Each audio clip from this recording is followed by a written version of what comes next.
মায়ের 51 পীঠের পুজোয় মাতোয়ারা হতে চলেছে শান্তির বাজার পুরাতন হাসপাতাল রোড সংলগ্ন পুজো কমিটির উদ্যোক্তারা। বাঙালির শ্রেষ্ঠ উৎসব দুর্গা উৎসব। জাতি, ধর্ম, বর্ণ সকল অংশের লোকজনেদের উপস্থিতিতে এই দুর্গা উৎসব অনুষ্ঠিত হয়। অন্যান্য বছরের ন্যায় এই বছরও মায়ের আরাধনায় ব্রতী হতে চলেছে শান্তির বাজার পুরাতন হাসপাতাল রোড সংলগ্ন পুজো কমিটির উদ্যোক্তারা।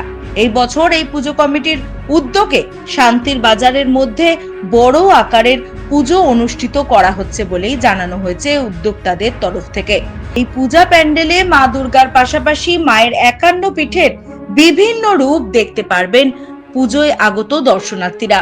মায়ের 51 রূপের আরাধনায় ব্রতী হতে চলেছেন পুরাতন হাসপাতাল পুজো কমিটির উদ্যোক্তারা। পূজার আয়োজন সম্পর্কে জানাতে গিয়ে রাজীব চক্রবর্তী জানান, আগামী শনিবার এক সামাজিক কর্মসূচির মাধ্যমে সকলের জন্য পুজো প্যান্ডেল উন্মুক্ত করা হবে। এই বছর পূজার বাজেট 6 লক্ষ টাকা রাখা হয়েছে। শান্তি সম্প্রতি বজায় রেখে পুজো সম্পূর্ণ করার লক্ষ্য রেখে কাজ করে যাচ্ছে পুজো কমিটির উদ্যোক্তারা।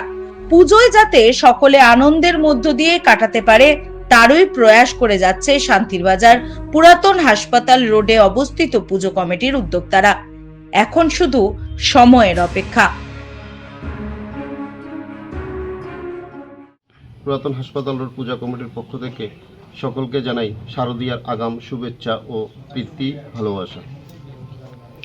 আমাদের বাজেট 6 লক্ষ টাকা, আর আমরা কিছু সামাজিক কাজ করব। যেমন 29 তারিখ শনিবারে 27 তারিখ আমাদের পুজো মণ্ডপ উদ্বোধন। ওই দিনে আমাদের কিছু একটা সামাজিক কাজ থাকবে। সতীর 51 পীঠ, 51 পীঠের মানে পৃথিবীর বিভিন্ন প্রান্তে ছড়িয়ে ছিটিয়ে থাকা যে 51 মায়ের যে 51 রূপ, সেই রূপ আমরা এখানে ফুটিয়ে তুলতে।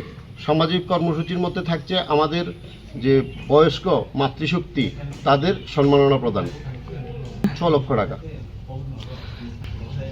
সবাইকে শান্তি এবং সম্প্রীতি বজায় রেখে এই সমাজে থাকার জন্য এবং যাতে এই সমাজকে আরও উন্নত শিখরে নিয়ে যায় সেটাই আমাদের আশা থাকবে।